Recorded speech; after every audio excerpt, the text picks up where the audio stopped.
Do you suggest to keep 20% of portfolio in cash to be deployed in correction or deploy money whenever we have?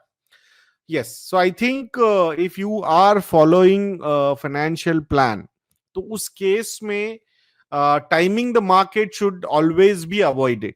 बिल्कुल नहीं करना है ये कि correction होने के बाद वो डिप्लॉय करेंगे, ऐसा करेंगे. या तो आप एसेट एलोकेशन स्ट्रेटेजी मैनेज करो, ठीक है.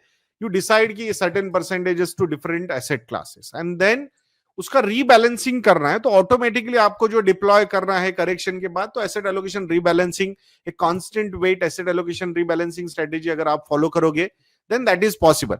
बट अगर आप 20 का 20 इक्विटी में डालना है, वो 20% वो आप टाइम करना चाहोगे, तो I think normally it's like we are speculating in that case. ये जो चीज है ना, ये बोलने के लिए, प्रोडक्ट सेल करने के लिए ये बहुत सही है. There is no doubt about that. अगर कोई बोलता है और ना, इंपल्सिव रिएक्शन इज कि यार बढ़िया यही करना चाहिए हमने, ठीक है. बट जो बड़े बड़े फंड मैनेजर्स है, काफी बड़ा पैसा मैनेज करते हैं, या बड़े बड़े फैमिली ऑफिसेस के फंड मैनेजर्स वगैरह की बात करते हैं, या फिर जो सीरियसली इस पर्टिकुलर फील्ड में है एंड नॉट, मतलब ट्रेनिंग में नहीं है, एक्चुअल इन्वेस्टिंग में है, तो वो ये सारी चीजें नहीं करते, ठीक है. सो वहां कुछ रूल्स बनाए जाते हैं, अल्गोरिदम्स अगर डेवलप होते हैं तो वो फॉलो करना है, तो एक डिसिप्लिन फॉलो करना है. उस एंगल से आप ये कर सकते हो.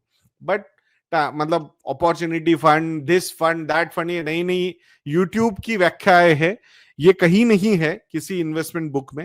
ये यूट्यूब ने बनाई हुई है क्योंकि ये कोर्स सेल करने में अच्छी है, इंप्लीमेंट करने में पॉसिबल नहीं है.